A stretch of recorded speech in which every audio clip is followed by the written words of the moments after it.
بسم اللہ الرحمن الرحیم۔ اس دنیا میں صرف ظاہر پر تمام فیصلے کیے جاتے ہیں اور آخرت میں نیتوں پر کیے جائیں گے۔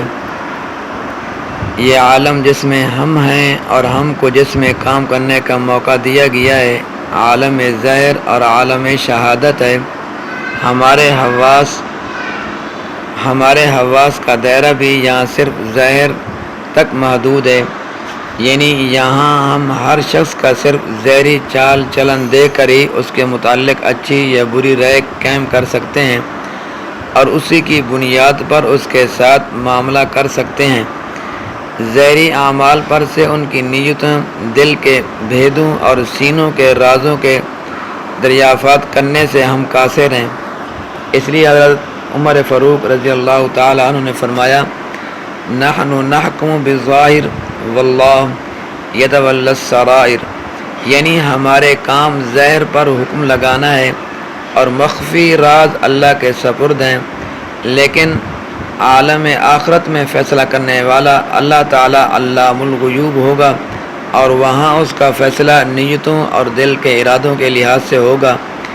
گویا احکام کے بارے میں جس طرح یہاں ظاہری اعمال اصل ہیں اور کسی کی نیت پر یہاں کوئی فیصلہ نہیں کیا جاتا، اسی طرح وہاں معاملہ اس کے برعکس ہوگا اور حق تعالیٰ کا فیصلہ نیتوں پر ہوگا اور ظاہری اعمال کو ان کے تابع رکھا جائے گا۔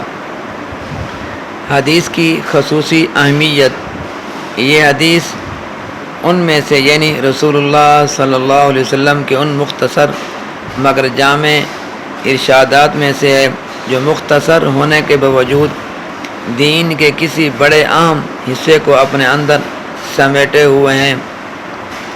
یہاں تک کہ بعض ائمہ نے کہا کہ اسلام کا 1/3 حصہ اس حدیث میں آ گیا ہے، اور واقعہ یہ ہے کہ جو کچھ ان ائمہ نے فرمایا مبالغہ نہیں بلکہ عین حقیقت ہے، کیونکہ اصولی طور پر اسلام کے 3 ہی شعبے ہیں: ایمان یعنی اعتقادیات، اعمال اور اخلاص۔ کیونکہ یہ حدیث اخلاص کے پورے شعبے پر حاوی ہے، اس لیے کہا جاتا ہے کہ اسلام کا 1/3 حصہ اس میں آ گیا ہے۔ اور پھر اخلاص وہ چیز ہے جس کی ضرورت ہر کام میں اور ہر قدم پر ہے، خاص کر جب بندہ کوئی اچھا سلسلہ شروع کرے، خواہ وہ علمی ہو یا عملی، تو اس بات کا حاجت مند ہوتا ہے کہ رسول اللہ صلی اللہ علیہ وسلم کا یہ ارشاد اس کے سامنے۔ اس لیے بعض اکابر نے اپنی مؤلفات کو اسی حدیث سے شروع کرنا بہتر سمجھا ہے۔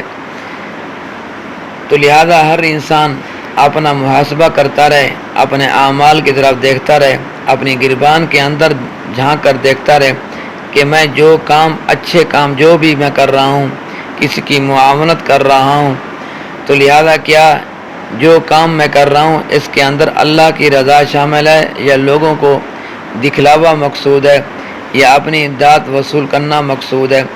میرے دوستو، جس عمل کے اندر، جس نیکی کے اندر جتنا اللہ کی رضا شامل ہوگی، جتنا اللہ کو خوش کرنے کے لیے ہم نے عمل کیے ہوں گے، اللہ کو راضی کرنے کے لیے ہم نے اعمال کیے ہوں گے، اس عمل کا اتنا ہی وزن زیادہ ہوگا۔ جن اعمالوں کے اندر اللہ کی رضا شامل نہیں، صرف لوگوں کی واہ لینے کے لیے ہم نے کام کیے ہیں، اور وہی اعمال ہمارے لیے وبال جان بن جائیں گے۔ لہذا جو کام بھی کریں، کسی کی آپ نے مدد کرنی ہے، کسی کی آپ نے ہیلپ کرنی ہے یا اللہ کی عبادت آپ نے کرنی ہے، تو دل کے اندر اللہ کی رضا، اللہ کی خوشنودی، اللہ کو خوش کرنے کے لیے ہونے چاہیے۔ اللہ تبارک و تعالیٰ میرا اور آپ کا حامی و ناصر ہو۔ اللہ آپ کو اخلاص سے کام کرنے کی توفیق عطا فرمائے، آمین۔